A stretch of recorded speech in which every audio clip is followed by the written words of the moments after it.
getting paper on these player haters. Old news, money on the other line. So ladies and gentlemen, welcome back to another edition of I'm Not Gonna Hold You, man. As usual, I am your host, Scott. You know where to follow me at Barbchair Scott on Twitter and Instagram, man. You can follow HNB Media at HNB Media TV on Twitter and at HNB Media on Instagram, man. As usual, you can follow the network, my brand, the Barbers Chair Network, on Twitter and Instagram at BarbersChairNet. You can subscribe to the Patreon, patreon.com/BarbersChair Network. You got the $5 Summer Sessions package if you just want to listen to Summer Sessions with me, Pav, Damian, Flows. And if we made the announcement last week that Summer Sessions is an official Patreon exclusive now. So if you want to hear the guys you can no longer listen to on the free feed, so get in tune with us on Patreon. And you have the $10 package where you get not only the Summer Sessions episode, you get everything else we've got on the pod, including the WWE Top 25, hosted by Pierce, Rob, and Chris over there with Ruthless Aggression Podcast. Of course, you got 79th Halas, you get the preview pods, and we're doing video now for the 79th Halas podcast, which will be exclusive only on the Barbershop All Access package. And you can get our post-game videos live from Soldier Field and on the road, which we'll be doing this week in Vegas. Yeah, man, so get in tune with all that. So let's just get right into it, man. It is Thursday, October 7th, my bad. We're recording this on the 6th. When you're watching this, it'll be the 7th. And it's a big day in sports. The MLB playoffs, the DSs kick off today. My White Sox in it. They'll be going up against the Houston Astros. You see I'm repping. You know what I'm saying? Got my hoodie on.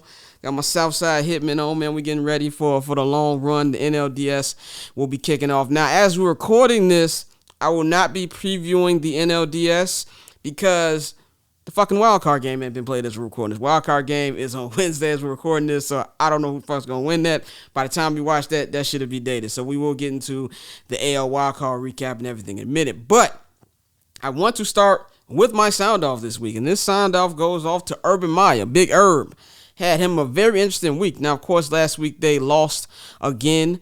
The nice little comeback win by the Cincinnati Bengals led by Joe Burrow, and they had a loss again even though Trevor Lawrence played well, and it's probably the best played game that the Jaguars have had all season. And this is where it gets interesting. Saturday night, everybody's enjoying, a little college football and, everything going on. We've seen pictures and video of Urban Meyer, Big Herb, having a night out on the town out there in Ohio, man.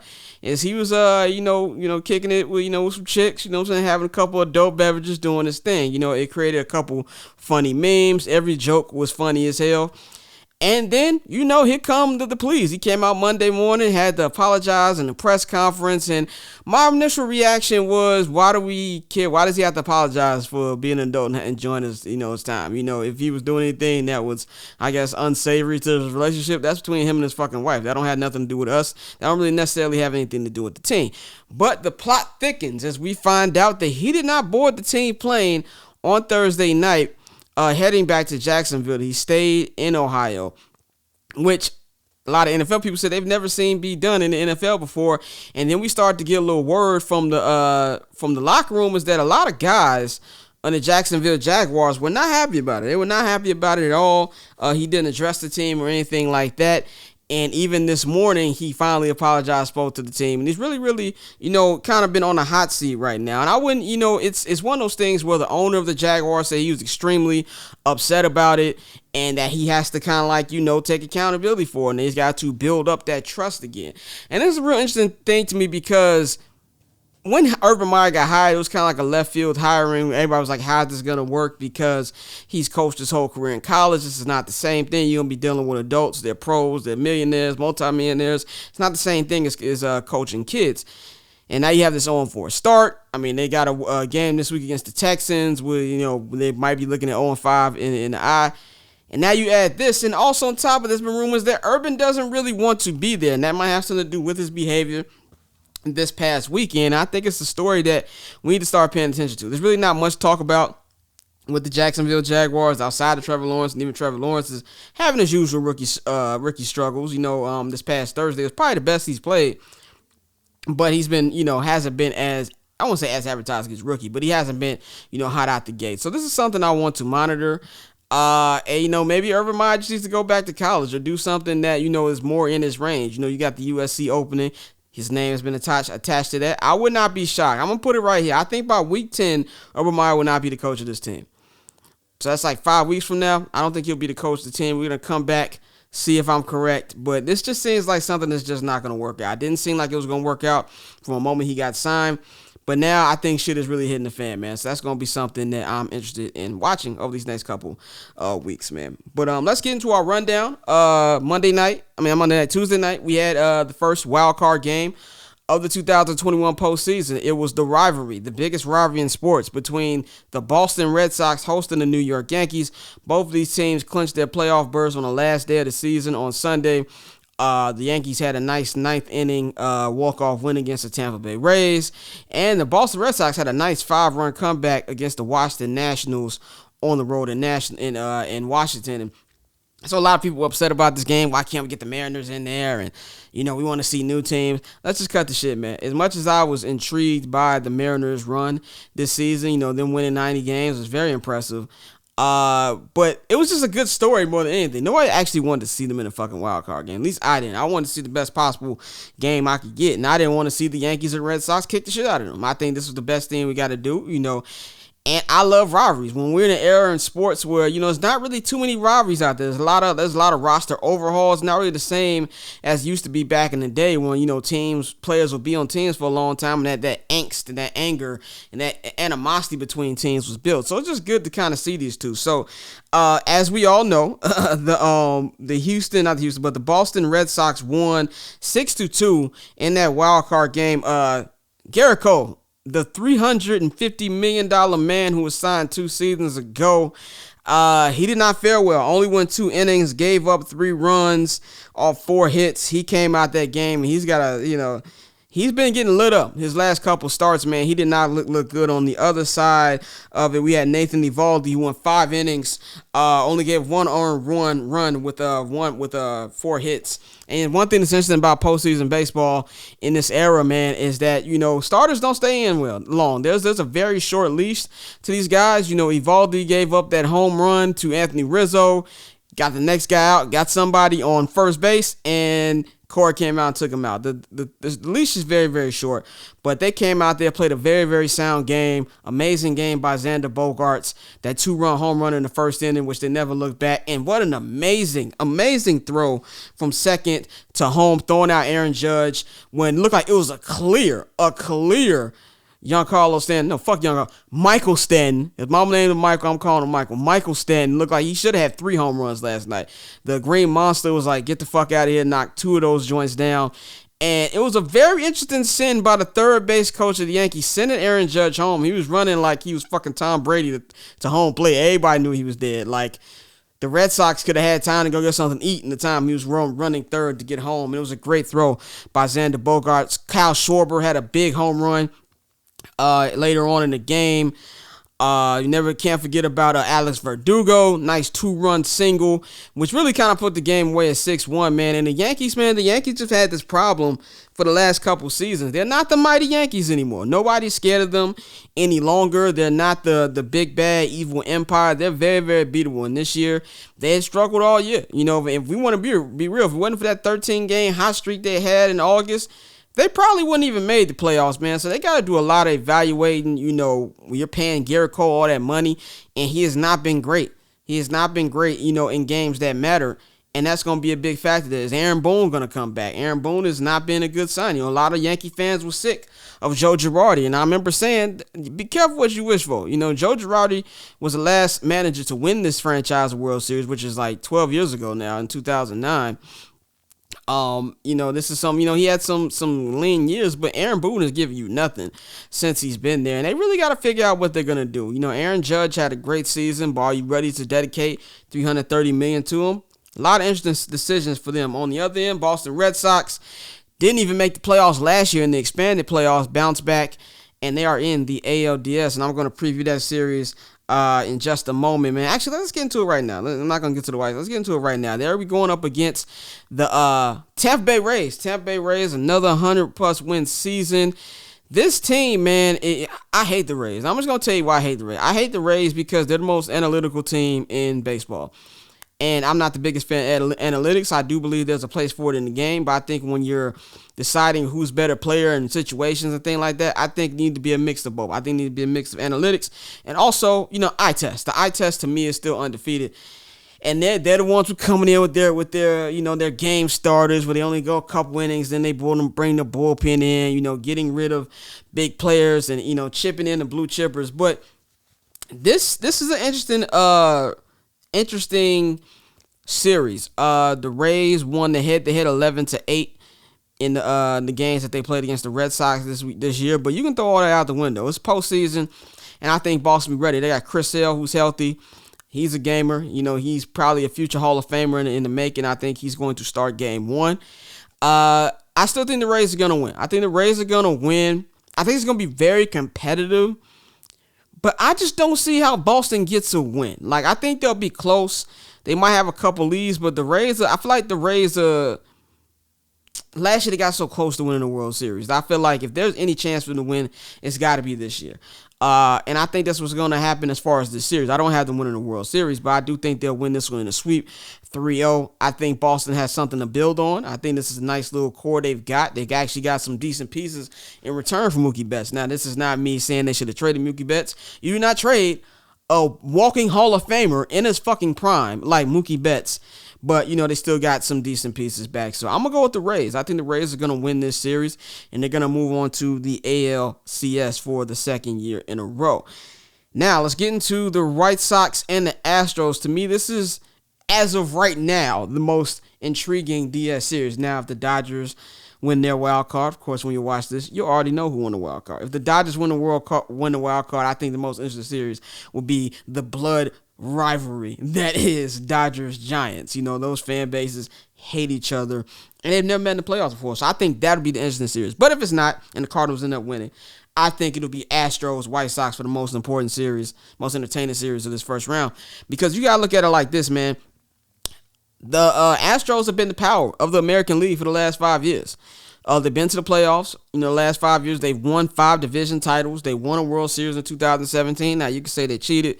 Whatever, maybe they did, maybe they don't. They probably did. But they won the World Series in 2017, made it to the ALCS. They've been to 4 straight ALCSs, and they went to the World Series in 2019, losing 7 games to the Washington Nationals, and they were just a game away from making their 3rd straight World Series last year, but losing to Tampa Bay in the ALCS. The White Sox, man, this is like the first real year in our quote-unquote window. And I don't really know what to expect because this team has been hurt 97% of the season. And outside of the last 2 weeks, we've not, this is the first time we've actually had our squad. So I think we have the means to do it. I think we have the talent to do it. I think that this team can beat them, and I'm going to pick the White Sox. This is not a homer pick. I can see this going either way. If the Astros win, I would not be shocked. I think it's a very even matchup. You can even see by the predictions in the media, all the experts. It's very split down the line. But I'm going to go with the White Sox. I just think it's our time. I think that this is the last year in the Astros run. Of course, Carlos Correa is a free agent. Yuli Gurriel, even though he's the batting champion in the American League, he's getting older. And there's a lot of question marks there. They have a really good starting 2. Lance McCullers, he's great. Valdez, the number 2 guy, he's a young guy. He's a really nice, reliable second guy. But the rest of that rotation, I feel like can be hit. And I think that's an opportunity right there. I think the White Sox have to steal one of these first 2 games in Houston. You do not want to go home with your backs against the wall. And I think that the White Sox get it done in 4. I think we get it done in 4. I think they're going to steal game 1 today. I think they're going to win game 3, and then they're going to close it out on Monday night at USA Field. Well, it's guaranteed Ray Field, but I'm always called USA Field or Comiskey Park on Monday. And I think they move on to the ALCS to play the Tampa Bay Rays, which is going to be a hell of a series, man. As far as the National League, like I said, the wild card game was going on the night that we're recording this. I don't know who's going to win that. I'm not going to even make a prediction because it's not going to matter by the time you watch this. But let's go to the other NLDS, which is solidified. It's going to be the Milwaukee Brewers hosting the Atlanta Braves. Man, a great comeback for the Braves to win that division. The Mets have been leading that division for majority of the season. They lost their MVP in Ronald Acuna. They made some nice big additions at the trade deadline, you know what I'm saying, going out there to get Jock Peterson, going out there to get Jorge Soler, and they really came together and rallied, and I really love what they did. But with that being said, they're running into a well-oiled machine in the Milwaukee Brewers. This is a team that, even though they're one of the biggest contenders to win the World Series, I don't think a lot of people are giving them the respect that they probably should. All eyes have been on Dodgers and Giants, rightfully so. That's 107 wins and 106 wins right there. But you can really say that the Brewers might have the best starting three pitching wise in baseball. The Dodgers with them losing Clayton Kershaw for the rest of the postseason, which is a brutal blow to them, is also with them losing Max Muncy. I think it's a team that's going to be ready. I think a team that has all the elements of being able to win a World Series. So I think this is going to be a sweep too. I got 2 sweeps so far in my predictions. I think the Brewers are going to take care of them. And I don't really think it's going to be that much close. I think they're going to really, put their will on them. And I think this is going to be a quick out for the Braves, which the Braves had nothing to hang their hat on. They've done a lot without their MVP, and Ronald Acuna should be back sometime next season. So that's where I'm going to go with my Major League playoff predictions, man, and we're gonna get into it now with Bears talk, my brother, when we come back. Welcome back to another edition of 79th Halas Minute here on I'm Not Gonna Hold You. As usual, I got my brother, my co-host on the show, Flows. You can follow him on Twitter and Instagram at FlowsAndyLeany. We're here to talk about another week at Halas Hall. But an official announcement was made on the whole quarterback controversy that's been going on from the minute Justin Fields has been drafted. I'm going to give the podium to old Visor Boy here as he makes the official announcement. I told you the last couple of weeks we've had some good conversations internally. It's helped us in the last couple of weeks. Continuing that process this week, it's led to making the decision to move with Justin as a starter. We've been patient with this. We've grown with him. We're proud of Justin. He's been a great teammate from the very beginning, and I think what needs to be understood is that from Justin's side, with the injury, the plan and the process that we had going into this was important to understand. And then when Andy unfortunately got hurt with his knee, that sped the process up. That sped the plan up. And so I've always said from the beginning to everybody in here, to our players, coaches, to y'all when y'all ask, is that we'll know. And he's done everything to show us that he's ready for this opportunity. I think that Coach Laser has done an amazing job at really helping to get this process going, just the whole thing in general. He makes my job as a head coach a heck of a lot easier, and that I appreciate. It's been awesome. Well, is that accountability or is it not accountability? Not only did he officially named Justin Fields the starting quarterback forever, it's over, the Justin Fields era is here, he also gave Bill Lazor his proper respect, which he didn't do on Sunday, which is amazing. And I think we can pretty much take that as he's going to be calling plays from here on out. He even said that he's never had as much control over all three phases of the game like he did on Sunday. Now, going to give this to you. What are your opinions on what we heard? I haven't heard Nagy this transparent since his first year here. I guess it's a sort of a mixed blend feeling right now, or mixed feeling right now, because last year when he gave plays up to Bill Lazor, the Bears were not in a good position record-wise, or there was no hope that the Bears would be in a good position record-wise. Then Bill Lazor takes over play calling, and they went over a little stretch of 3 wins or 4 wins, I'm not 100% sure, and then he snatches play calling right back at the end. To see him do it now at 2-2, and just a quarter of the season has happened, it's a little more encouraging, and that may be a sign of a growth and development with him as a head coach. I'm not 100% sure, but it's nice to see him acknowledge that Bill Lazor called a good game last year. Those games that they won, he was calling good games, and understanding that, okay, I don't have to put up with this essentially charade, or I'm not going to allow this charade with Andy Dalton to go on, because it was a charade. There's nothing serious going on with starting Andy Dalton, and of course it's like, what does Big Cat say on Twitter? Andy Dalton's a good guy though, because we're always reminded that Andy Dalton's a good guy. And I think it's because a lot of journalists and a lot of beat reporters like myself end up having or developing relationships with these people, and so we won't have the same sort of we won't be willing to say, well, f this guy, he needs to leave, or f this, f that. Well, no. So because you have an everyday interaction with him. That being said, it was a charade to even have Andy Dalton starting in the first place. It should have been the straight up quarterback competition at camp from the get go, and Justin Fields should have been. And if he did, Justin Fields should have had the opportunity from the beginning. Yeah. But the past is the past, and with that injury, unfortunately, a lot of quarterbacks in history, namely the GOAT, have got their positions from a quarterback being injured. It's unfortunate for the starting quarterback, but when you have a better quarterback lying in wait, what's the point of holding them back any longer? And then after a situation where Justin Fields proved that he will throw the ball downfield, and I'm not talking 5 yards, I'm talking 10, 15, the intermediate and the deep, it was no reason to even sit with Andy Dalton and have him even act like it was some sort of stability with him as the starting quarterback. Yeah, that 66-yard bomb we seen to Darnell Mooney. Who's last quarterback? Jay Cutler? That was a 40-yard bomb, sir. 40. Okay, my bad. Well, it was 40 in the air, but then 20 yards. So 60. It was extra 20 with the yak that Darnell Mooney had.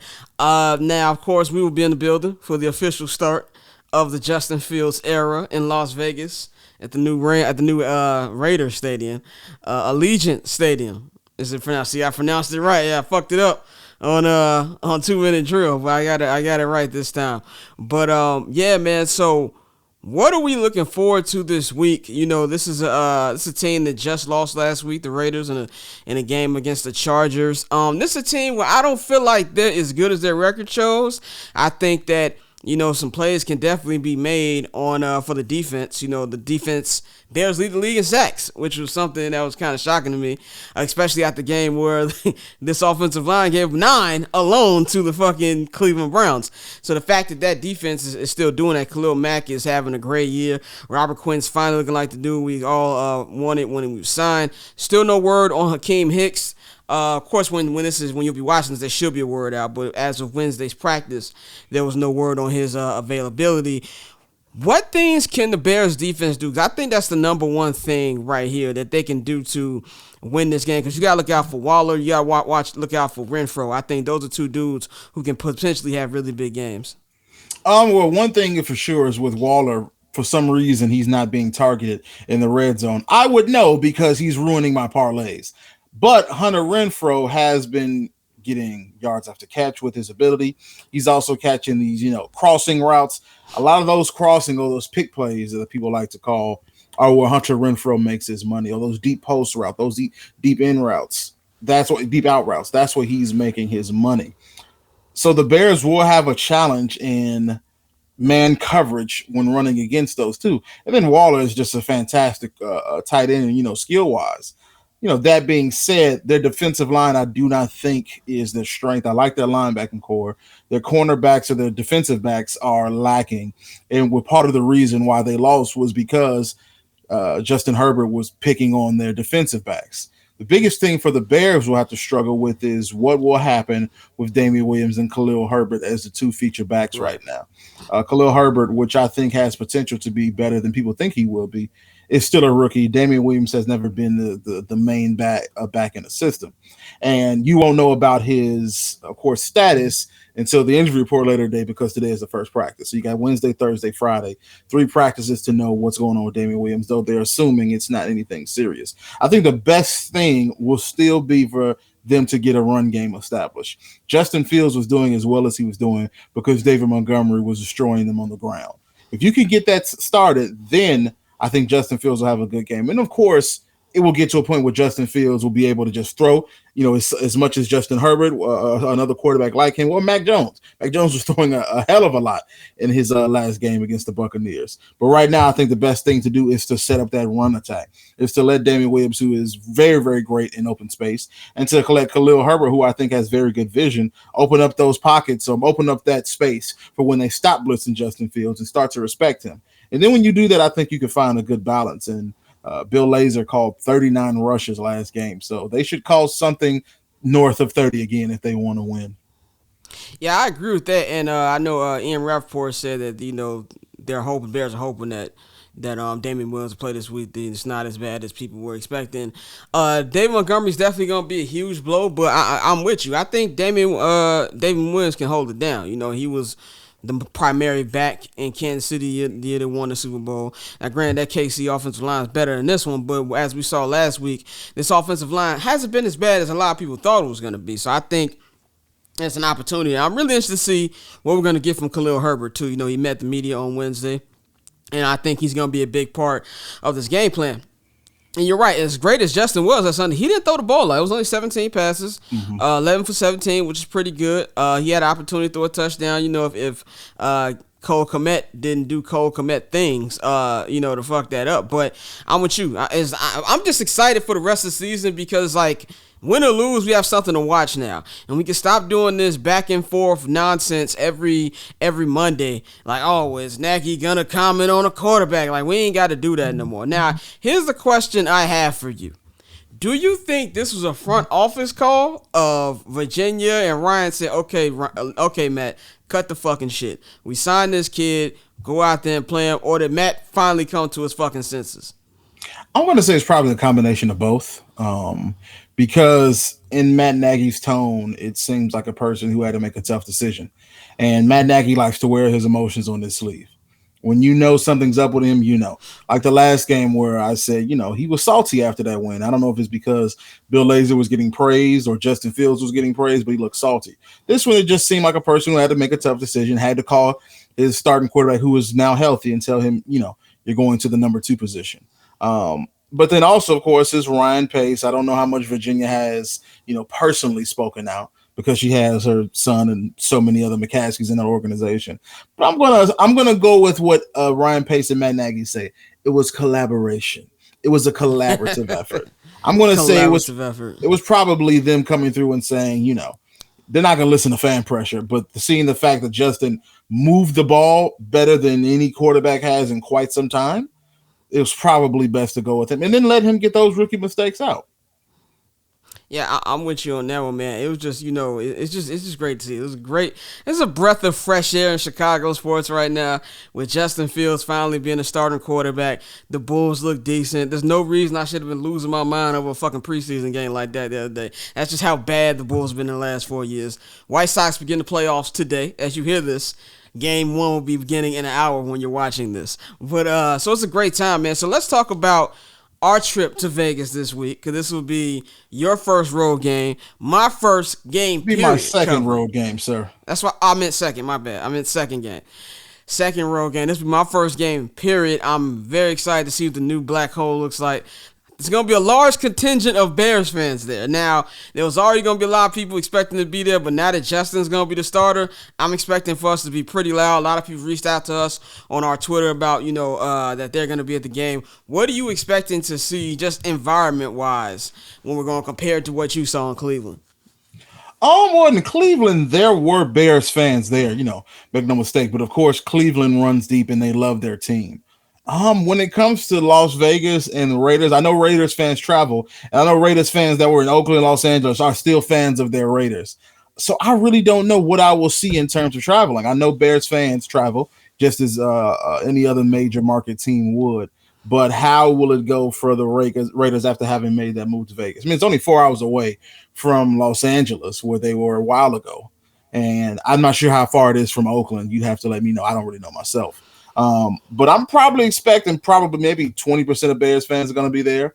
It's not like where it was with the Rams a couple seasons ago, where this was basically Bear County or Bear Country there. I'm going to expect it's still going to be dominated. Yeah. You know what I'm saying? I'm expecting to still be dominated by Raider fans, but I wouldn't be surprised if it's a nice contingent of Bears fans. Yeah, I agree. I think it's going to be more like 70-30, 70% Raider fans, 30% Bears fans, which is still pretty good for a road team, man. So Is there anything else we want to get at before our podcast this week? I don't think there's too much. Just the basic news. Justin's the starter, man. As usual, you know to follow him at Flows Andolini. You can follow the pod 79th Halas on Twitter and Instagram. Patreon.com/Barbershop Network. We've been doing video now for the pod, so if you want any of the pod videos for the regular pod or the preview pod, you need to subscribe. And we've been doing post-game videos, which we just started this week. Full post-game recap. Of course, we'll give our predictions on this week's preview pod. As usual, this has been the 79th Halas Minute. We need to find a sponsor. We need to hit Lero. We need to get Heroes to sponsor us for this segment, man. So, as usual, we'll have you back next week. All right, let's get into our Week 4 recap in the NFL. For the second week in a row, I went 12-4 on my predictions. I'm doing pretty fucking good. My first week, I did not have a good week my first week. I went 7-9. These last 2 weeks, I've done pretty good.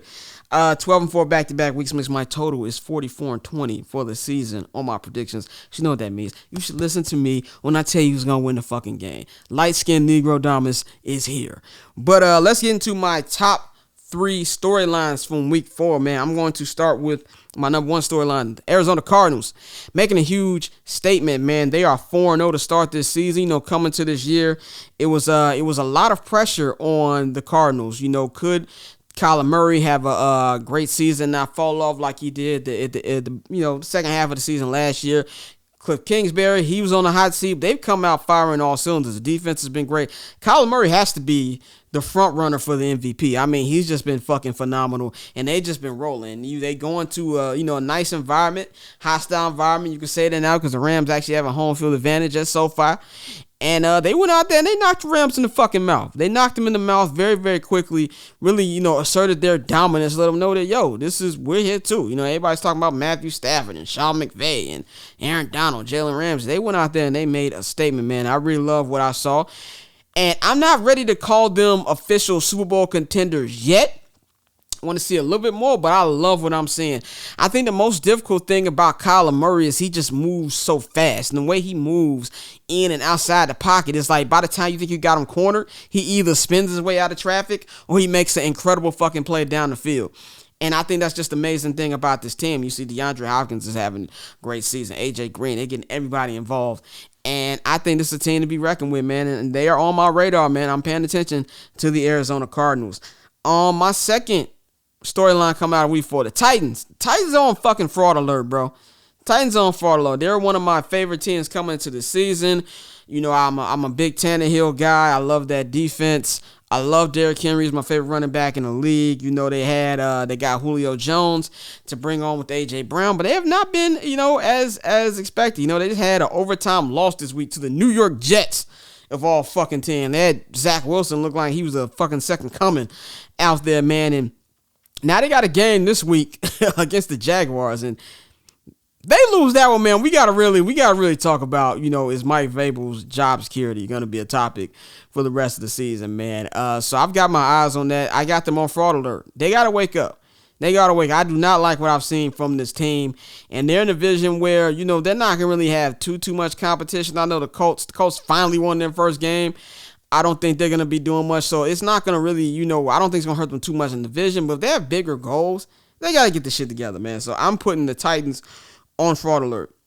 My third and final storyline coming out of week 4, Justin fucking Herbert. Jay Herbo went out there, put out a show this past Monday night against the Oakland Raiders, was looking phenomenal. By the way, I don't know what the NFL did, man. They kind of bogus for giving the Chargers, not keeping the Chargers in San Diego. There was absolutely no home field presence for them. That sounded like a fucking Raider game this past Monday. Like I've always said, Los Angeles is the number 1 team in Los Angeles, is still the Raiders. Then I would say it had to be the Cowboys, then it'll be the Rams. It's definitely not the fucking Chargers. I've never seen a team have to do a silent count at home. But with that being said, my point is I think Herbert and Mahomes is going to be this era's new Tom Brady and Peyton Manning. And even better than that because they're in the same fucking division. Tom Brady and Peyton Manning will only, meet like once a year if we were lucky. We get to see these two twice a year, every fucking year.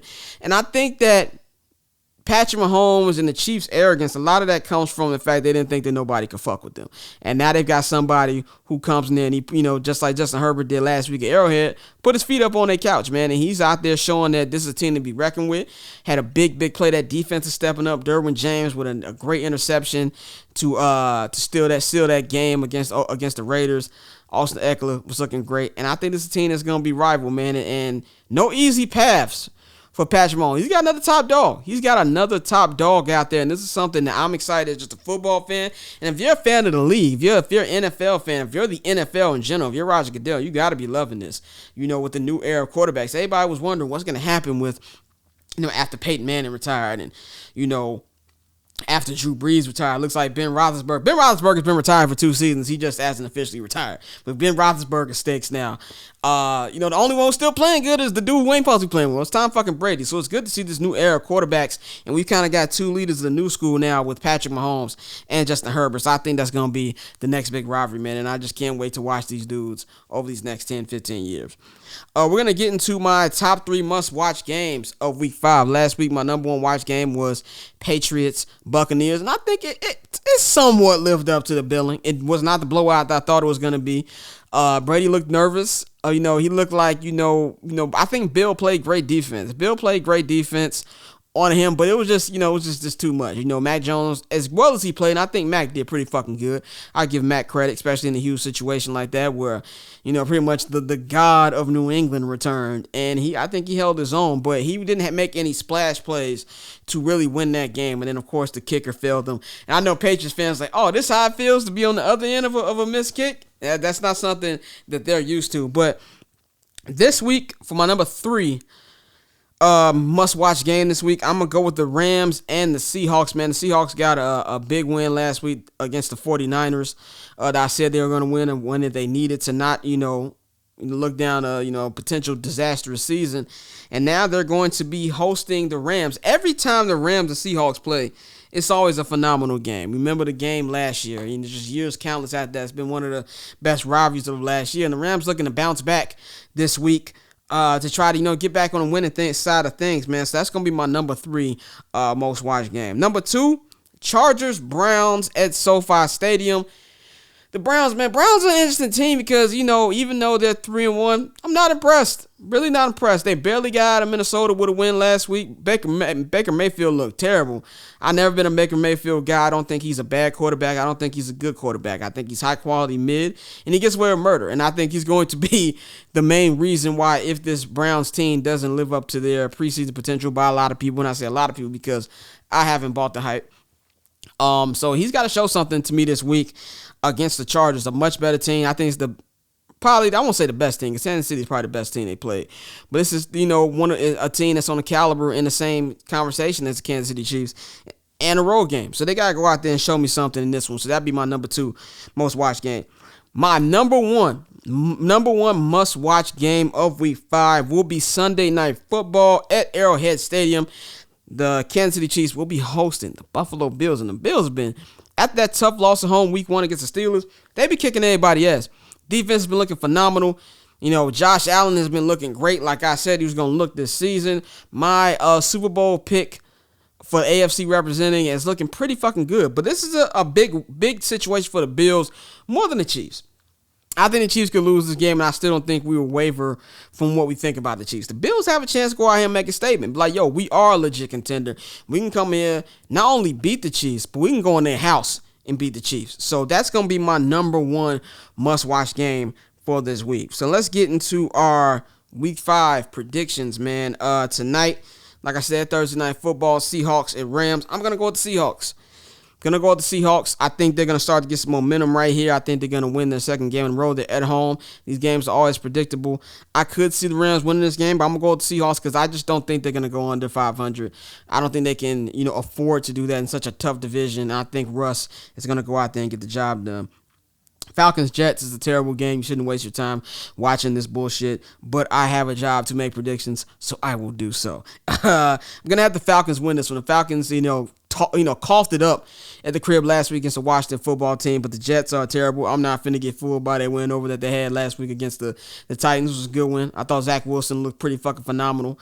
But I'm going with the Falcons. to win this one over the Jets, man. But I'm not gonna be watching a second of this fucking game. As usual, my Bears picks will not be on the show. If you want to hear about my Bears Raiders pick, tune in to 79th Halas this week on Saturday for our preview podcast. Packers Bengals, man. I'm gonna go with the Packers in this one. They're gonna have a big injury. Jair Alexander had a huge injury last week to his shoulder. They don't know the full significance of it, but they're expecting him to miss a lot of time. With that being said, I like Joe Burrow. I actually like what I've seen from the Bengals so far.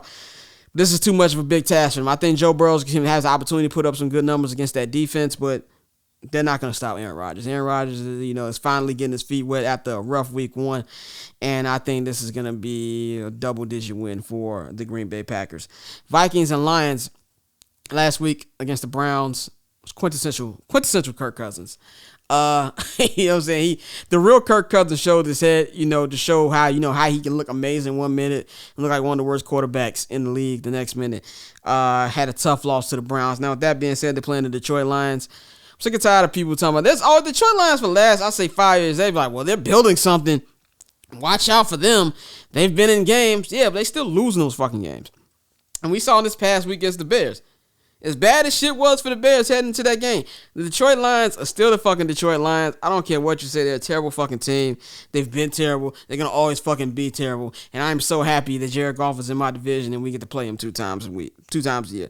That being said, I got the Vikings winning this game. I think Kirk Cousins and the crew bounce back. And they're going to move to 2-3 on the season. Next game, we got Broncos, Steelers.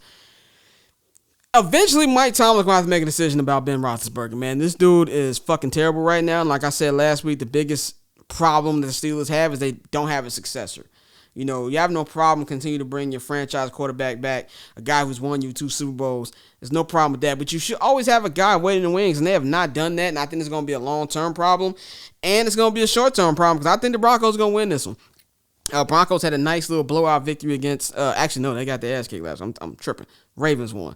The Ravens won last week, but I think the Broncos are going to bounce back this week. Have a nice win over the Steelers. I'm not expecting nothing from Roethlisberger this week. The Buccaneers are going to be going to Miami to play the Miami Dolphins, who are led currently by Jacoby Brissett. Not expecting much from this game. It's another game that I won't be paying too much fucking attention to. I'm going to go with the Tampa Bay Buccaneers in this one, man. Then we have the Saints. Saints and the Washington football team. The Saints had another team had a tough loss to a team they had no fucking business losing to, which was the New York Giants. They lost in overtime in that game. I do think they'll bounce back. Washington has been a team that they've been pretty decent. Not as good as I thought they were going to be, but go with the Saints. I think Jameis is going to have a solid game, and I think that defense is going to make some plays and get a couple picks, get a couple turnovers on Taylor Heineke in that Washington offense. Panthers, Eagles, man. I got to give shit out to the Panthers. The Panthers are looking pretty solid here, even though they lost last week to the Cowboys. They held their own for, a nice little half before that Cowboy defense, which is really starting to look good, really started to sink their teeth into them. But as of today, they have traded for Stephon Gilmore, who used to be formerly with the New England Patriots. So that's going to be a good boost to their already pretty good defense. And I think they're going to have a bounce-back game. I think that Sam Darnold's going to be great. And the Eagles really haven't shown me shit at all this season. I'm not a Jalen Hurts guy by any stretch of the means. I think the Panthers go out here and get this W. Titans and Jaguars, like we've mentioned on this podcast, they're on frauds. They're on fraud alerts right now. Against the Jacksonville Jaguars, they cannot afford to lose this game, especially with everything going on with Urban Meyer. But I will say that the Titans will win this game. Pats over Texans, another who gives a shit game. I'm going to go with the Pats. Oh, that Texans are fucking terrible. Chargers, Browns. Like I said, this is a game for the Browns. They got to show me something. I need to see a real definitive W here against an actual pretty fucking good team. With that being said, will not happen this week. Going with the Chargers to win this game. Cowboys, Giants. I think we're getting to a point we might have to actually consider that the Cowboys are a legit threat in the NFC. Still holding out a little bit because the Cowboys always do Cowboy shit. Sometime of the season, the rails fall off, but I think this defense has been really good. Trevon Diggs has been awesome, leading the league in interceptions. Dak Prescott looks elite, and they're going against the Giants. I'm going to go with the Cowboys in this one. Cardinals, Niners. Now, this week might be Trey Lance's first official start. We don't know what's going on with Jimmy Garoppolo and his injury. He thought it was going to be a couple weeks, but then Adam Schefter came out and said that he could play this week, so we probably won't know till this weekend who's starting. Either way, I'm going to go with the Cardinals to go 5-0 on the season. Doesn't really matter who's the quarterback to me, whether it's Jimmy G or Trey Lance. I think if it's Jimmy G, they'll have more of a shot. I'm not the biggest Trey Lance guy. I know everybody was like, look at him. He had that nice 80-yard bomb to Deebo Samuel. That had more to do with Deebo Samuel was just fast as shit. That was a terrible fucking thrown ball. Anytime the receiver got to stop to catch the fucking ball, it wasn't the best fucking pass. But with that being said, I think the Cardinals win this one. Chiefs-Bills. Big game, like I said, in my must-watch games. My number one must-watch game of the week. Bills have to go out there and make a statement. Now, I do think in the playoffs, the Bills will get their lick back and they will go and represent the AFC in the Super Bowl. But that shit will not happen in Week 5. I got the Chiefs winning this game on Sunday Night Football. And then we've got a nice Monday Night Football game between the Ravens and the Colts. Ravens been pretty good, man. Lamar Jackson been throwing the ball pretty well, man. Keep that shit up. A lot of people think I hate Lamar. I do not. I just have criticisms about how the way he throws the football. He's been shutting me up the last couple weeks, man. He was big last week in Denver, was huge week before that in Detroit, and I think they get another big win at the crib against the Colts, man. So those are my Week 5 predictions, and now we're going to get into our gambling. Welcome to the Gambling with Mikey segment again, man. We got the homie Mikey back in here after a week hiatus. Last week, we had to tweet out the odds. I think you said you had a good week this week. What happened off your last week? Yeah, man, we had a good week, especially on the props. That parlay was looking good, man. We lost the parlay off of the Bucks, man. That was an ugly ass game. We should have known better, man. Belichick, the mastermind. He's seen everything from Tom Brady. He's responsible for all of that. To some degree. So, they made it basically, he's going to take field goals to beat us. So we lost the parlay off of that. They couldn't cover the 6.5, but we back at them this week, man. And I like a few games and might even throw some baseball picks. Okay, let's get into it. What do you have for us this week with the NFL? For the NFL, man, we're going to kick it off with this Thursday night game, man. We're getting a much better matchup this week, Thursday night, man, with the Rams and Seahawks. I love the Rams, man. We're gonna take the Rams money line outright to beat the Seahawks. I think last week was a trap. You're coming off a big win versus the Bucks in your own place.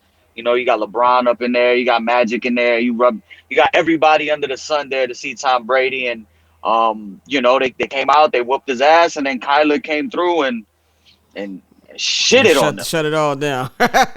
he went crazy, man. Kyler, I was thinking Cliff and Kyler won the hot seat, but man, that's got to be the MVP front runner. Yeah. So we're gonna run with the Rams, man. The Rams money line. I love the Packers money line this week too, man. Aaron Rodgers he's rolling, man. It's a bad boy. After that week 1 loss, last 3 games, man, he's got 9 TDs, 0 picks. Passer ratings looking insane. They're putting up 30 points a game over the last 3 weeks. I know, they got some injuries in the secondary, and they're going up against Joe Burrow, but I do not see the Packers losing to the Bengals, man. So we're gonna take the Packers money line, and I like them -3 as well on the spread, man. They should definitely beat the Bengals by a touchdown at least. And man, with my next pick, this is the fade Urban Meyer play. We're taking the Titans. We're taking the Titans -4.5. Hey, man. If the Titans lose to the Jaguars, run to your nearest bookie, run to your nearest casino, and throw some money on Mike Vrabel to be the first coach fired, because I think that seat is getting warm, man. So we're gonna go with that -4.5, man. I think the Titans will go ahead and take care of the Jaguars. They should get 1, if not 2 of their wide receivers back, man, and AJ Brown and Julio Jones. So I love the Titans to bounce back this week and take care of the hopeless Jaguars, man. What's crazy is that Trevor went crazy last week. It was a close game. They looked like they were building some positive momentum, and that old horny ass Urban had to fuck it all up. He was like, man, let's wrap this shit up. I got bars to hit. You know what I'm saying? He said, have you seen these white girls lately with their asses? He was out. He was out, man. So yeah, we definitely on the Titans, man. Definitely. So let's get into now. Of course, you got your White Sox jersey on now. As y'all be watching this, the game should be starting in about 10 minutes by the time y'all watching this. So game one, White Sox and the Astros. Man, tell us, quick, what do you have any betting odds for this series of the game, or you betting on something else?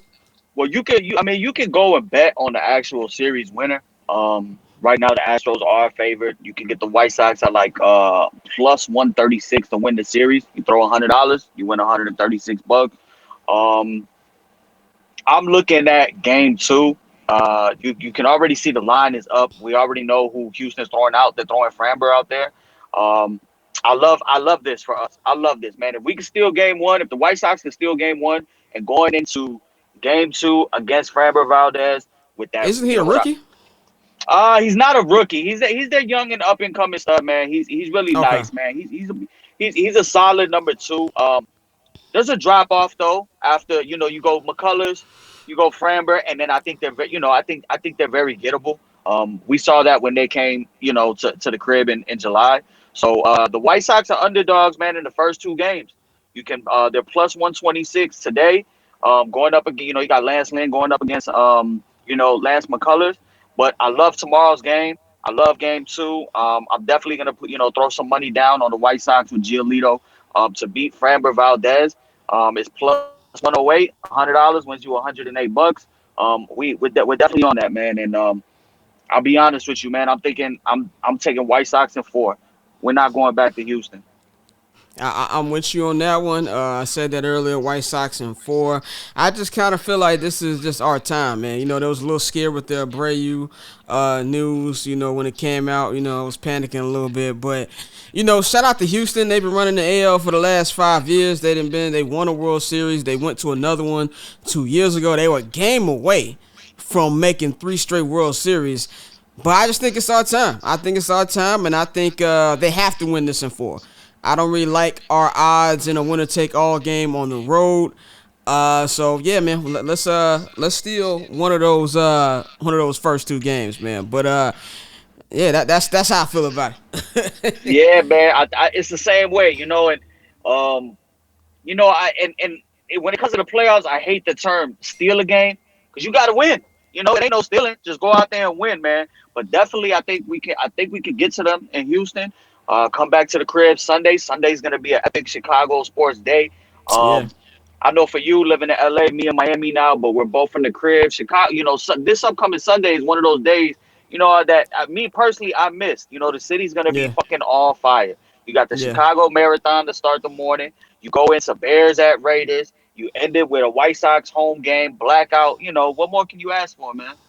It's definitely one. I definitely miss the vibe in the city when it's a big sports day, because Chicago's probably like a top 3 sports city. You know what I'm saying? I put it up there. New York is probably another one, and then maybe Boston. Maybe I'll put up there. I would say as far as fandom, I think you got to put Philly in there. There's some fucking Philly. They some crazy asses, and they love their sports. But definitely, man, the weather's gonna be 81 degrees. It might be a little overcast, but yeah, man, I'm gonna be in attendance.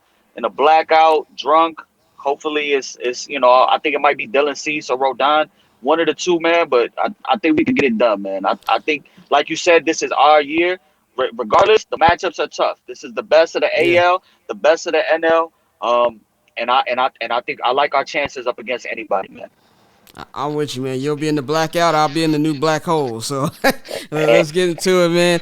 As usual, man, you tell them where they can follow you at, man, where they can get in tune with you. Yeah, definitely, man. You can follow me on Twitter at JR_Solito. And then there's a reverse on Instagram, Solito_JR. I got a lot of picks. I might have a 6-point teaser too for the NFL that I might throw out there. I might throw out there tonight. So, stay tuned on Twitter. I'm gonna, I'll post all our plays and we'll do a recap, man, Monday. Now, thank you to the homie Mikey for joining us, man, as usual.